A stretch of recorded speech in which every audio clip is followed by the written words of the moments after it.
ओम नमः शिवाय। हर हर महादेव। आज अनंत चौदस का व्रत है। व्रत रखने वाले सारे विष्णु भक्तों को हार्दिक शुभकामनाएं।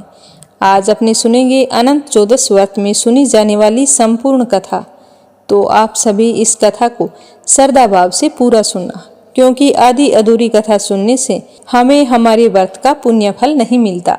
तो सबसे पहले कमेंट बॉक्स में श्री हरि विष्णु के अनंत स्वरूपों की जय हो जरूर लिखें और उसके बाद में एकाग्र होकर बैठ जाएं, प्रसन्नचित होकर कथा सुनना शुरू करें। आप सभी की मंगल कामना के साथ सुनते हैं अनंत चौदस की कथा। बोलो श्री हरि विष्णु के अनंत स्वरूपों की जय हो। तो पहली कहानी अपने सुनेंगे गणेश जी भगवान की। बोलो गणेश गजानन की जय हो। बोलो गणेश भगवान की जय हो। एक समय की बात है, एक पंडित और पंडिताइन रहते थे। उनके एक लड़का था। लड़का गणेश जी का परम भक्त था। दिन रात गणेश जी की सेवा में लगा रहता था, पर घर का कोई अन्य काम नहीं करता था। उसका पिताजी आसपास के गांवों से आटा मांग कर लाते थे, उसी से उनका जीवन कट रहा था। तो यह देखकर उसकी मां को यह बिल्कुल भी अच्छा नहीं लगता कि तुम 24 घंटे गणेश जी की पूजा करते रहते हो, तो घर का कोई काम धंधा कर लो, तुम्हारे पिताजी के कामों में हाथ बटा दो। लेकिन उस लड़के पर इस बात का कोई भी असर नहीं होता था। यह देखकर पंडिताइन बहुत ही दुखी रहती। बच्चे के ना मानने पर भी वह बार बार कहती रहती कि बेटा कोई काम धंधा कर ले। इस तरह हर दिन उनके घर में लड़ाई झगड़े होने लगे। रोजाना के लड़ाई झगड़े से वह लड़का बहुत ही दुखी हो गया और गणेश जी का नाम लेकर एक दिन वह घर छोड़कर निकल गया। कह कर गया कि अब तो मैं गणेश भगवान से मिलकर ही घर आऊँगा। तो लड़का तो जय गणेश बोलते हुए जा रहा था। गांव से निकलकर सड़क पर आ गया। सड़क को छोड़कर वन में चला गया। चलता चलता गहरे वन में चला गया। वहां जाकर जोर जोर से गणेश जी को पुकारने लगा। रात हो चुकी थी। जंगली जानवरों के चिल्लाने की आवाज़ें आ रही थी, जिसके कारण वह लड़का बुरी तरह से डर गया और बहुत ही दुखी होकर जय गणेश जी कहाँ हो गणेश जी महाराज, इस तरह बिलख रहा था। तो उसकी चीख और पुकार से गणेश जी का सिंहासन हिलने लगा। तो रिद्धि सिद्धि कहने लगी कि महाराज, कोई सच्चा भक्त है, आपको सच्चे मन से पुकार रहा है, आपको उसकी रक्षा करनी चाहिए। तब गणेश जी भगवान बूढ़े ब्राह्मण का वेश धारण करके उस बालक के सामने आए और पूछने लगे कि बेटा तुम रो क्यों रहे हो। तो वह बालक कहने लगा कि मैं तो घर से गणेश जी से मिलने के लिए निकला था और चलते चलते इतना दूर निकल आया हूँ, पर मुझे तो गणेश जी कहीं भी दिखाई नहीं दे रहे और ना ही मुझे घर जाने का पता मालूम है। बाबा, अगर आप जानते हो तो बताओ, गणेश जी भगवान कहाँ मिलेंगे। तब ब्राह्मण वेशधारी गणेश जी बोले कि बेटा तू घर चला जा, यहाँ पर तुझे शेर चीते भालू खा जाएंगे। तो वह बालक कहने लगा, नहीं, मैं घर तो नहीं जाऊँगा, गणेश जी महाराज से मिलकर ही जाऊँगा, चाहे मुझे शेर वगैरह कुछ भी खा जाए, आज तो कुछ भी हो जाए, मैं तो गणेश जी से मिलके ही रहूँगा। इसी पूजा की वजह से मेरे घर में रोजाना लड़ाई झगड़े होते हैं और मैं आज बहुत दुखी होकर घर छोड़कर आया हूँ। ये सारी बातें मैं आज गणेश जी से मिलकर उन्हें बताऊंगा और फिर पूछूंगा कि तुम ही बताओ मुझे क्या करना चाहिए। तो बालक की भोली सूरत और उसकी बातें सुनकर गणेश जी बड़े ही प्रसन्न हुए और कहने लगे कि बेटा मैं ही गणेश जी हूँ। यह कहकर गणेश जी ने अपना वास्तविक रूप उस बच्चे को दिखा दिया। तो लड़का गणेश जी को देखकर प्रणाम करके बहुत ही खुश हुआ और कहने लगा कि आप तो यहाँ हैं और मैं कब से आवाज़ें लगा रहा हूँ, आपने इतनी देरी क्यों की मुझसे मिलने के लिए, आपको पता नहीं है कि मैं कितना दुखी हूँ। तो इस तरह उसकी बातें सुनकर गणेश जी बड़े ही प्रसन्न हुए और कहने लगे कि बेटा तुझे जो कुछ मांगना है मांग, मैं तुम्हें सब कुछ दूंगा। तो लड़के ने थोड़ी देर विचार किया और बोला कि घोड़ा और लगाम मांगू, पूंछो गजराज मांगू, महल मालिया मांगू, पोर्शन वाली ऐसी मांगू जैसे फूल गुलाब का हो, माँ बाप का लाड प्यार और आशीर्वाद मांगू, एकाग्र होकर मैं आपकी भक्ति कर सकूं, इसके लिए मुझे कोई भी कुछ ना कहे। तो गणेश जी भगवान तथास्तु कहकर वहां से अंतर्ध्यान हो गए। गणेश जी के आशीर्वाद से उस लड़के को घर का रास्ता साफ साफ दिखाई देने लगा और वह अपने घर चल पड़ा। घर पहुंचकर देखा जहां वो झोंपड़ी छोड़कर गया था वहां तो महल बन गया और बाहर एक सुंदर सा घोड़ा खड़ा था। अंदर गया तो एक कमरे के अंदर पलंग पर दुल्हन बैठी थी, तो वह इधर उधर अपनी माँ को ढूंढने लगा। तभी उसने देखा कि उसकी माँ तो मंदिर में बैठी गणेश जी की पूजा कर रही है, तो उसे बड़ी ही हैरानी हुई। तो वह अपनी माँ को प्रणाम करके बोला कि माँ, आप गणेश जी की पूजा कर रही हैं और मुझे इतनी डांट लगाती थी। तो उसकी माँ कहने लगी कि बेटा, यह सब गणेश जी के पुण्य प्रताप से ही प्राप्त हुआ है। आज मेरी समझ में सब कुछ आ गया है। आज के बाद हम सब मिलकर भगवान जी की पूजा अर्चना किया करेंगे। तो घर के सारे सदस्य बहुत ही खुश हुए और नियमित रूप से गणेश जी की पूजा अर्चना करने लगे। हे गणेश भगवान, जैसे आपने उस लड़के के घर में अन्न धन के भंडार भरे, वैसे सबके भरना, सुख सौभाग्य बनाए रखना। बोलो गणेश जी महाराज की जय हो। एक गांव में एक धर्मशील ब्राह्मण अपनी पत्नी के साथ रहते थे। ब्राह्मण बहुत ही ईमानदार और धार्मिक था, लेकिन उनकी आर्थिक स्थिति बहुत ही दयनीय थी। उनके पास इतना धन नहीं था कि वो अपने परिवार का लालन पालन कर सके। इसी कारण ब्राह्मण और उसकी पत्नी बहुत ही दुखी रहा करते थे और रोजाना नई नई कठिनाइयों और कष्टों का सामना करते थे। ब्राह्मण की पत्नी जो भी परिस्थिति हो अपने पति के साथ हर हाल में खड़ी रहती थी। एक दिन वो सोचने लगी कि मुझे भी कोई व्रत करना चाहिए जिसके प्रभाव से भगवान की कृपा प्राप्त हो और हमारे भी कष्टों का निवारण हो। तो मुझे कौन सा व्रत करना चाहिए? यह सोचती हुई वो कुएं की तरफ पानी लेने के लिए जा रही थी, तो रास्ते में उसने देखा कि कुछ महिलाएं नदी किनारे बैठी कथा सुन रही हैं। तो उसने घड़े को एक ओर रखा और वहां पर बैठकर कथा सुनने लगी। यह अनंत चौदस की पूजा चल रही थी और उसी की कथा सुनाई जा रही थी। तो उसने कथा समाप्त होते ही उन औरतों से पूछा कि बहनों, आप ये किस चीज का व्रत कर रही हैं और इसके करने से कौन से पुण्य फलों की प्राप्ति होती है? मुझे भी तो बताओ, मैं भी इस व्रत को करना चाहती हूँ। तो वहां पर एक बूढ़ी धार्मिक महिला बैठी थी। वो कहने लगी कि बेटी, ये तो अनंत चौदस का व्रत है, क्या तुम इस व्रत के बारे में नहीं जानती? इस व्रत से खोया हुआ मान सम्मान लौट आता है, घर की गरीबी दूर हो जाती है, निसंतान को संतान मिलती है, मन की जो भी इच्छा हो वो अनंत देव जरूर पूर्ण करते हैं। तो इसके बारे में सुनते हुए उसे पूरा विश्वास हो गया कि भगवान की कृपा पाने के लिए मुझे यही व्रत करना होगा, जिससे मेरे सारे कष्टों का निवारण हो जाएगा। तो उसने घर आकर अपने पति से इस व्रत के बारे में बताया और व्रत करने की सलाह दी। तो अपनी पत्नी की बात मानकर ब्राह्मण ने व्रत करने के लिए हाँ कर दी।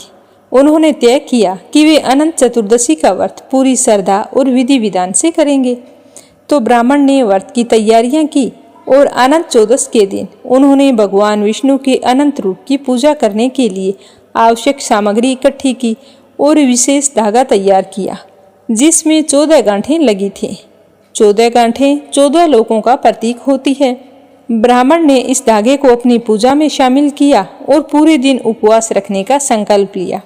व्रत के दिन ब्राह्मण और उसकी पत्नी ने पूरा दिन भगवान विष्णु के अनंत रूप की पूजा की और उन्होंने बिना अन्न जल ग्रहण किए व्रत किया। भगवान विष्णु के अच्छी विधि विधान से पूजा की, मंत्रों का जाप किया और अनंत सूत्र को अपने हाथ में धारण कर लिया। तो अनंत चौदस व्रत के प्रभाव से ब्राह्मण के जीवन में धीरे धीरे परिवर्तन आने लगे। भगवान विष्णु की कृपा से उनकी आर्थिक स्थिति में सुधार होने लगा। उनकी मेहनत और लगन के साथ साथ उन्हें काम में सफलता मिलने लगी। धीरे धीरे उनकी गरीबी दूर हो गई और सुख समृद्धि का वास हो गया। अब उनके पास धन धान्य की कोई कमी नहीं थी और वह एक सुखी और संतुष्ट जीवन जीने लगे। ब्राह्मण ने भगवान विष्णु के प्रति अपनी कृतज्ञता प्रकट की और हमेशा व्रत रखने का संकल्प किया। तो उनके जीवन में हर दिन और सुख और समृद्धि का वास होने लगा। सुख समृद्धि बढ़ने लगी। अब वह भगवान की भक्ति में पूर्ण रूप से समर्पित हो गए। उसने अपने पत्नी के साथ मिलकर हर साल अनंत चौदस का व्रत श्रद्धा भाव से करना शुरू कर दिया। ऐसा करते करते समय बीतता गया ब्राह्मण के घर में खूब धन वैभव हो गया तो वह धीरे धीरे पूजा पाठ से विमुख होने लगा। सोचने लगा कि भगवान विष्णु की पूजा तो एक मामूली कार्य है, कोई जरूरी नहीं है। मुझे कहाँ फुर्सत है कि मैं भगवान की पूजा करूं। सारे सुख के साधन तो हैं, अब क्या जरूरत है व्रत करने की। इतना समय भी तो नहीं है, अब से मैं व्रत बंद कर देता हूँ। यह सोचकर उसने अनंत सूत्र को अपने हाथ से उतार दिया और पूजा करनी भी बंद कर दी। जैसे ही ब्राह्मण ने अनंत चतुर्दशी के व्रत को नजरअंदाज किया तो उसके जीवन में फिर से समस्याएं आने लगी। सारी सुख सुविधाएं, संपत्ति धीरे धीरे नष्ट हो गई। उसकी आर्थिक स्थिति फिर से खराब होने लगी और उसके जीवन में नई नई कठिनाइयां आती रहती तो वह बहुत ही परेशान रहने लगा।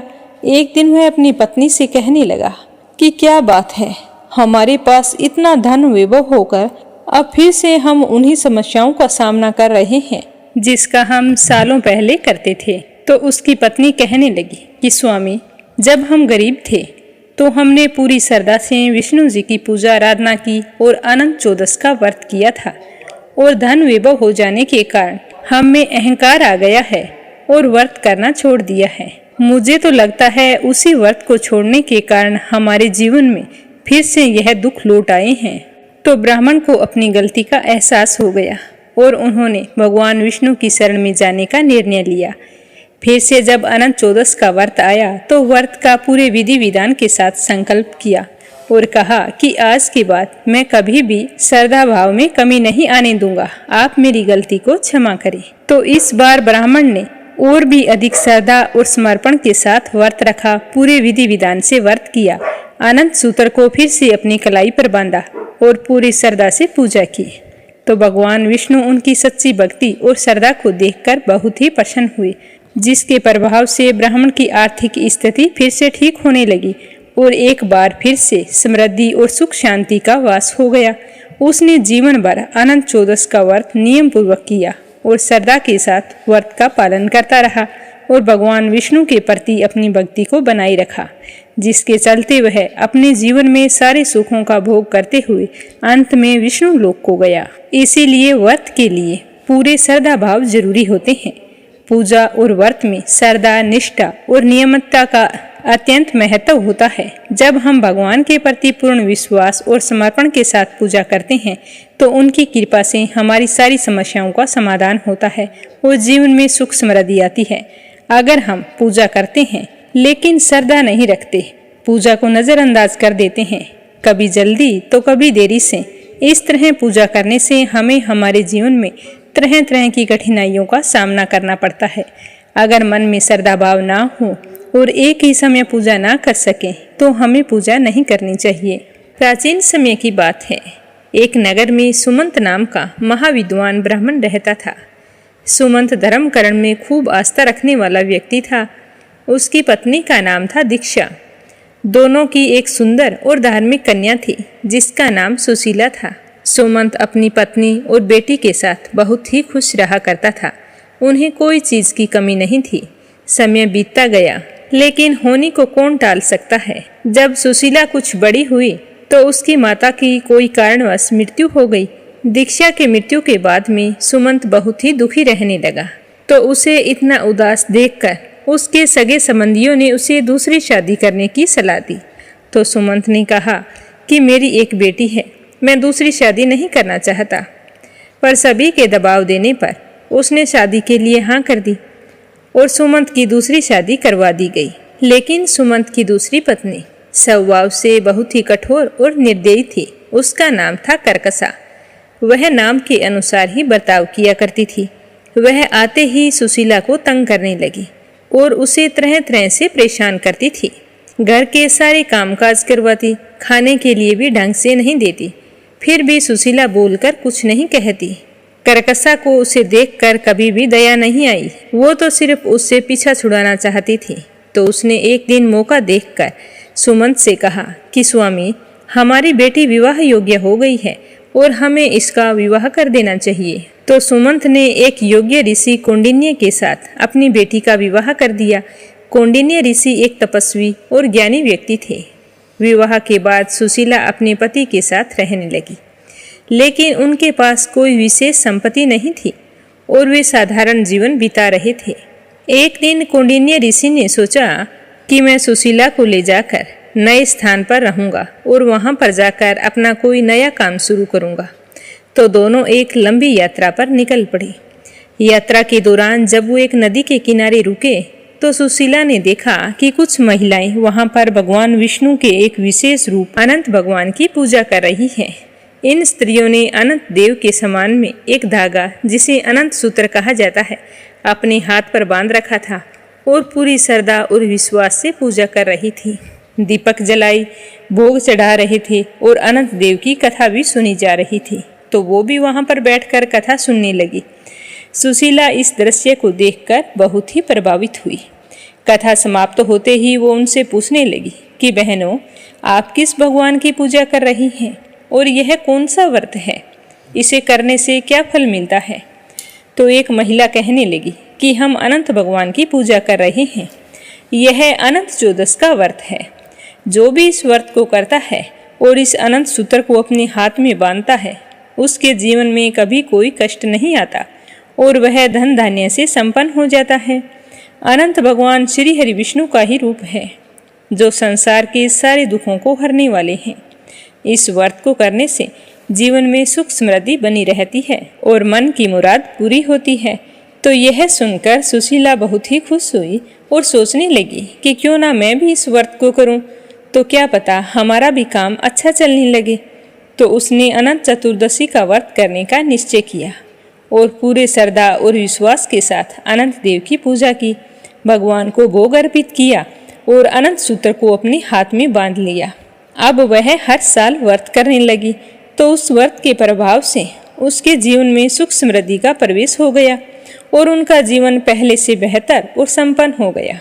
उन्होंने सुखी और धन धान्य से परिपूर्ण जीवन जीना शुरू कर दिया। समय के साथ उनके हालात बहुत ही सुधर गए। तो एक दिन कौंडिन्य ऋषि बैठे बैठे सोचने लगे कि ऐसा क्या किया है हमने जो हमारी आर्थिक स्थिति इतनी बेहतर हो गई है। तो वो अपनी पत्नी से बोले कि सुशीला, 2-4 साल पहले तो हमारी कितनी दयनीय हालत थी और आज हमारी कोई कमी नहीं है। अचानक से इतनी समृद्धि का कारण मुझे समझ में नहीं आ रहा। तो सुशीला ने अपने पति की बात का कोई भी जवाब नहीं दिया। एक दिन कौंडिन्य ऋषि ने देखा कि सुशीला ने अपने हाथ में एक साधारण सा धागा बांध रखा है। तो उन्होंने देखकर पूछा कि तुमने ये धागा क्यों बांध रखा है? अपने खूब धन वैभव है, तुम सोने चांदी के जेवरात पहनो, ये मामूली सा धागा क्यों पहन रखा है? तो वो कहने लगी, नहीं स्वामी, इसी धागे की वजह से ही हमारे सुख समृद्धि का वास हुआ है। तो यह सुनते ही कौंडिन्य ऋषि को गुस्सा आ गया और क्रोध में आकर कहा कि तुम इस धागे को उतार दो, ये किसी काम का नहीं है। तो सुशीला ने उन्हें समझाने की खूब कोशिश की, लेकिन कौंडिन्य ऋषि ने उनकी एक भी बात नहीं सुनी।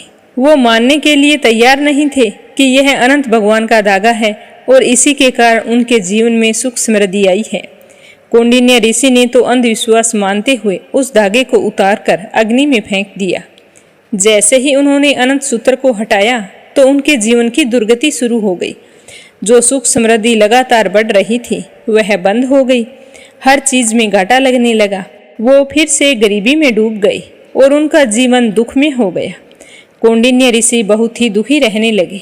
उनकी समझ में कुछ भी नहीं आ रहा था कि यह सब कैसे हुआ है। तो एक दिन सुशीला ने घबराते हुए धीरे से कहा कि स्वामी, हमारी हालत कितनी दयनीय हो गई है। हमें तो एक वक्त का भोजन भी नसीब नहीं होता। क्या आपको पता है कि हमारी हालत ऐसी क्यों हुई है? तो कौंडिन्य ऋषि कहने लगे, नहीं, मुझे तो नहीं पता। तो सुशीला ने कहा कि मैं आपसे कुछ कहना चाहती हूँ, अगर आपको बुरा ना लगे तो मैं कहना चाहती हूँ। तो कौंडिन्य ऋषि बोले कि हाँ बताओ, जो तुम कहोगी मैं वही करूँगा। तो सुशीला ने कहा कि आपने विष्णु भगवान के अनंत सूत्र का अपमान किया है, उसी की वजह से आज हमारी ये हालत हो गई है। तो कौंडिन्य ऋषि को समझ में आ गया कि यह सब अनंत सूत्र का अनादर करने के कारण हो रहा है। तो उन्हें अपनी गलती का एहसास हो गया, लेकिन बहुत देर हो चुकी थी। अब क्या हो सकता था? और वो कहने लगे कि मेरे जीवन में फिर से सुख और शांति वापस आ जाए, इसके लिए मैं कठोर तपस्या करूंगा। तो कौंडिन्य ऋषि ने जंगल में जाकर घोर तपस्या करनी शुरू कर दी। कई वर्षों तक उन्होंने कठिन तप किया, परंतु उन्हें कोई सफलता नहीं मिली। वे निराश हो गए और इधर उधर भटकने लगे। एक दिन उनके मन में आया कि ऐसी जिंदगी जीने से तो अच्छा है कि मैं मर जाऊं। इस तरह उनके मन में आत्महत्या का विचार आ गया। तभी अचानक से अनंत भगवान उसके सामने प्रकट हुए और कहने लगे कि हे कौंडिन्य, तुमने अनंत सूत्र का अपमान किया है और उसी के कारण तुम्हें ये कष्ट सहने पड़ रहे हैं। यदि तुम सच्चे मन से मेरा व्रत करोगे और अनंत सूत्र को धारण करोगे तो तुम्हारी सारी समस्याएं अपने आप समाप्त हो जाएगी और तुम्हें फिर से सुख समृद्धि की प्राप्ति होगी। तो यह सुनकर कौंडिन्य ऋषि ने हाथ जोड़कर भगवान को प्रणाम करते हुए अपनी गलती के लिए क्षमा मांगी और उनका धन्यवाद करते हुए सुशीला के पास आ गई। आकर सुशीला को सारी बात बताई और कहा कि आज के बाद हम दोनों अनंत चौदस का व्रत किया करेंगे। तो जैसे ही अगली अनंत चौदस का व्रत आया तो पूरी श्रद्धा और विश्वास के साथ सुशीला ने और उसके पति ने अनंत चौदस का व्रत किया और अनंत के डोरे को भी पहन लिया, जिसकी वजह से उनके जीवन में सुख समृद्धि लौट आई और अपने सारे पिछले पापों से मुक्ति मिल गई। इस प्रकार जो भी व्यक्ति अनंत चौदस का व्रत करता है और अनंत भगवान की पूजा करके उसके अनंत सूत्र को धारण करता है, उसके जीवन में कभी भी कोई कष्ट नहीं आता, उसे अपार सुख समृद्धि प्राप्त होती है। अनंत भगवान अपने भक्तों के सभी दुखों को हर लेते हैं और उन्हें शांति और समृद्ध जीवन का आशीर्वाद देते हैं। बोलो अनंत भगवान की जय हो। कथा समाप्त होते ही कमेंट बॉक्स में अनंत भगवान का जयकारा जरूर लगाना। यह कथा महाभारत काल से जुड़ी है, जिसमें पांडव और भगवान श्री कृष्ण का उल्लेख है। यह कथा हमें इस व्रत के महत्व और इसके आशीर्वाद की महिमा को विस्तार से बताती है, तो आप सभी श्रद्धा पूर्वक ध्यान से सुनना। बोलो श्री हरि विष्णु के अनंत स्वरूपों की जय हो। महाभारत काल में जब पांडव जुए में अपना राज्य और सारी संपत्ति हार गए थे, तो उन्हें वनवास जाना पड़ा था। वनवास के दौरान पांडव कई कठिनाइयों और कष्टों का सामना कर रहे थे। उनके पास रहने के लिए कोई स्थान नहीं था, भोजन की व्यवस्था करना भी कठिन हो गया था। द्रौपदी हमेशा चिंता में रहती थी और अपने पतियों को कष्ट उठाता देखकर बहुत ही दुखी रहा करती थी। एक दिन दुखी होकर द्रौपदी ने भगवान श्री कृष्ण का ध्यान किया और उनसे सहायता मांगी। तो भगवान श्री कृष्ण, जो पांडवों के सखा और मार्गदर्शक थे, द्रौपदी के याद करते ही उनके सामने प्रकट हो गए। उन्होंने पांडवों की कठिनाइयों के बारे में सुना तो उन्हें दिलासा देते हुए कहा कि तुम इस तरह से परेशान मत होवो, जीवन में सुख और दुख तो चलते रहते हैं। तो द्रौपदी कहने लगी कि हे केशव, हमारे कष्टों का अंत कब होगा? हमारे जीवन में फिर से शांति और समृद्धि कैसे लौटेगी? तो भगवान श्री कृष्ण मुस्कुराए और बोले कि हे द्रौपदी, जीवन में सुख और दुख का चक्कर चलता ही रहता है, लेकिन जो व्यक्ति भगवान की शरण में रहता है उसकी सारी समस्याएं दूर हो जाती है। तुम और पांडवों को एक विशेष व्रत करना चाहिए, जिसके प्रभाव से तुम्हारे दुखों का जरूर अंत हो जाएगा। तो सुनकर द्रौपदी कहने लगी कि हे केशव, उस व्रत के बारे में हमें बताओ, हम आपके बताए अनुसार उस व्रत को अवश्य करेंगे। तो श्री कृष्ण ने कहा कि एक अनंत चतुर्दशी नाम का व्रत है। उस व्रत का पालन करने से तुम्हारे सभी कष्टों का निवारण हो जाएगा और तुम्हें खोया हुआ राज्य पुनः प्राप्त हो जाएगा। भगवान श्री कृष्ण ने द्रौपदी और पांडवों को बैठाकर अनंत चतुर्दशी व्रत की कथा सुनाई। उन्होंने बताया कि प्राचीन समय में पितामह ब्रह्मा जी के एक अत्याचारी राक्षस ने पूरे संसार को अपने आंतक से घेर लिया था। उसके अत्याचारों से सभी देवता और मनुष्य भयभीत हो गए थे। सारे देवता मिलकर विष्णु जी की शरण में गए और वहां जाकर अपनी परेशानी बताते हुए सहायता करने की प्रार्थना की। तो विष्णु जी ने उनकी प्रार्थना सुनी और अनंत रूप धारण करके उस राक्षस का वध किया था। भगवान विष्णु ने अनंत रूप में आकर संसार को उस राक्षस के आंतक से मुक्त करवाया था, सभी को शांति प्रदान की थी। उसी दिन से भगवान विष्णु के अनंत रूप की पूजा की जाने लगी। जिस दिन उस राक्षस को मारा था वह भाद्रपद माह के शुक्ल पक्ष की चतुर्दशी तिथि थी। उसी दिन से इसे अनंत चौदस के रूप में मनाया जाने लगा। इस व्रत को करने से व्यक्ति के सभी दुख समाप्त हो जाते हैं और दुखी व्यक्ति को सुख समृद्धि की प्राप्ति होती है। फिर भगवान श्री कृष्ण पांडवों को अनंत चतुर्दशी व्रत की विधि बताने लगे। उन्होंने कहा कि चतुर्दशी के दिन भगवान विष्णु के अनंत रूप की पूजा करनी चाहिए। इस दिन एक विशेष धागा जिसे अनंत सूत्र कहते हैं उसे पूजा के बाद में धारण करना चाहिए। इस धागे पर 14 गांठें लगी होती है जो 14 लोगों का प्रतीक होती है। पुरुष को इसे अपने दाहिने हाथ में और महिलाएं इसे अपने बाएं हाथ में बांधती है। अनंत सूत्र को धारण करने से भगवान विष्णु का आशीर्वाद मिलता है और जीवन की सारी परेशानियां दूर हो जाती हैं। भगवान श्री कृष्ण ने पांडवों को यह भी बताया कि इस व्रत को पूरे श्रद्धा और नियमों के साथ करना चाहिए। व्रती को इस दिन उपवास रखना चाहिए और भगवान विष्णु के अनंत रूप का ध्यान करते हुए पूजा करनी चाहिए। व्रतधारी को किसी भी प्रकार का अनैतिक कार्य नहीं करना चाहिए। दिन भर भगवान का ध्यान करके इस व्रत को श्रद्धा भाव से पूर्ण करना चाहिए। भगवान श्री कृष्ण की सलाह मानकर पांडवों ने अनंत चौदस का व्रत पूरी श्रद्धा और निष्ठा के साथ किया तो व्रत के प्रभाव से उनके जीवन में सकारात्मक परिवर्तन आने लगे और धीरे धीरे उनके कष्ट कम होने लगे। भगवान विष्णु की कृपा से उन्हें खोया हुआ राज्य और सम्मान पुनः प्राप्त हो गया। इस व्रत के पुण्य प्रताप से ही पांडवों ने युद्ध में सफलता हासिल की थी, जिससे उन्हें अपना राज्य वापस मिल गया। तो इस प्रकार अनंत चौदस व्रत ने पांडवों को उनके कष्टों से मुक्ति दिलाई और उन्हें सुख समृद्धि और शांति प्रदान की। इस कथा को सुनने से हमें सीखने को मिलता है कि भगवान विष्णु के अनंत रूप की पूजा करने से जीवन के सभी कष्ट दूर हो जाते हैं। जो व्यक्ति अनंत चौदस का व्रत सच्चे मन और श्रद्धा के साथ करता है उसे भगवान का आशीर्वाद प्राप्त होता है और उसके जीवन में सुख सौभाग्य का वास होता है। इस व्रत का महत्व ये है कि यह व्रत हमें जीवन में धैर्य और विश्वास बनाए रखने की प्रेरणा देता है। चाहे कितनी भी कठिनाइयां क्यों न आ जाए, यदि हम भगवान की शरण में रहते हैं और सही मार्ग पर चलते हैं तो भगवान अवश्य हमारी सहायता करते हैं। बोलो अनंत भगवान की जय हो। अगली कहानी लपसी और तपसी की। प्रेम से बोलो लपसी तपसी की जय हो। एक लपसी था, एक तपसी था।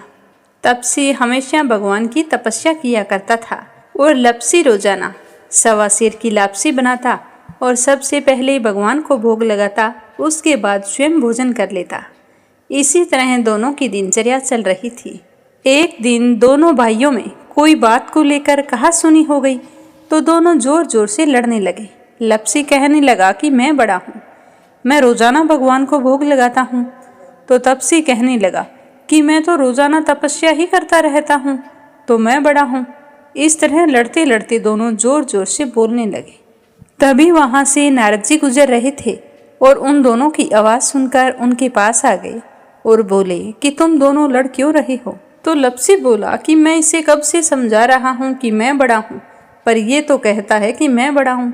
तो तपसी कहने लगा कि मैं इतनी तपस्या करता हूँ तो मैं ही बड़ा हूँ, ये छोटी सी बात इसके समझ में नहीं आ रही। तो नारद जी कहने लगे कि तुम दोनों शांत हो जाओ, तुम्हारा फैसला मैं करूँगा, लेकिन आज नहीं, कल आऊँगा, फिर बता दूंगा कि तुम दोनों में से कौन बड़ा है। यह कहकर नारद जी चले गए। दूसरे दिन रोजाना की तरह तपसी नहाकर आए तो नारद जी ने 1.25 करोड़ की अंगूठी उसके आगे फेंक दी। तो तपसी का ध्यान जैसे ही उस अंगूठी पर पड़ा तो उसने तुरंत उठाकर अपने पैर के नीचे दबा लिया और तपस्या करने के लिए बैठ गया।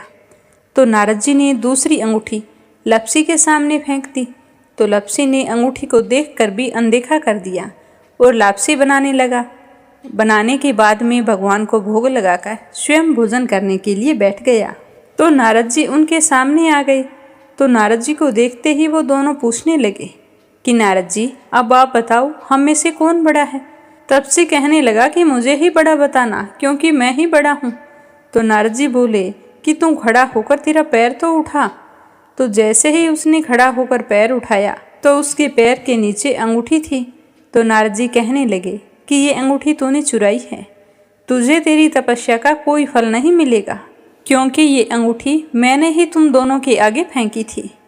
तो तूने तो झट से अंगूठी को उठा लिया, तेरा मन तो मोह माया में अब भी लगा है, लप्सी ने तो अंगूठी को देखकर भी अनदेखा कर दिया और अपनी रोजाना की भक्ति करने लगा। जो लप्सी रोजाना करता है वो भी एक भक्ति है और मेरा फैसला ये है कि लप्सी ही सबसे बड़ा है। तो यह सुनकर तपसी हाथ जोड़कर कहने लगा कि महाराज, मुझसे बहुत बड़ा अनर्थ हो गया है। आगे से मैं ऐसी गलती कभी नहीं करूँगा।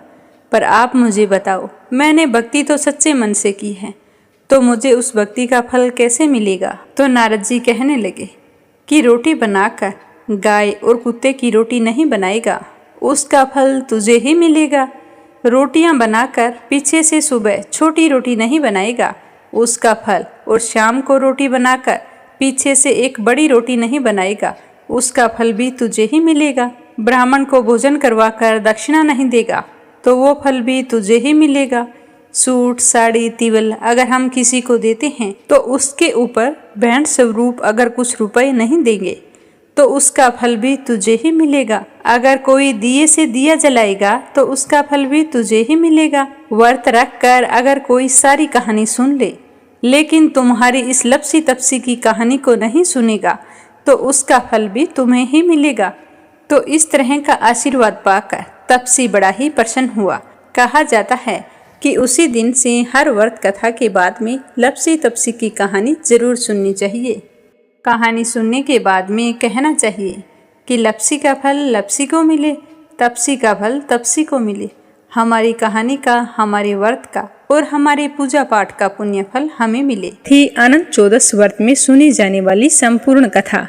उम्मीद करती हूँ कि आपको जरूर पसंद आई होगी, तो कमेंट करके जरूर बताना और मीरा भक्ति स्टोरीज चैनल को सब्सक्राइब करके इस परिवार को और भी अधिक बड़ा करना। आप सभी का बहुत बहुत धन्यवाद। भगवान की कृपा आप सब पर हमेशा बनी रहे।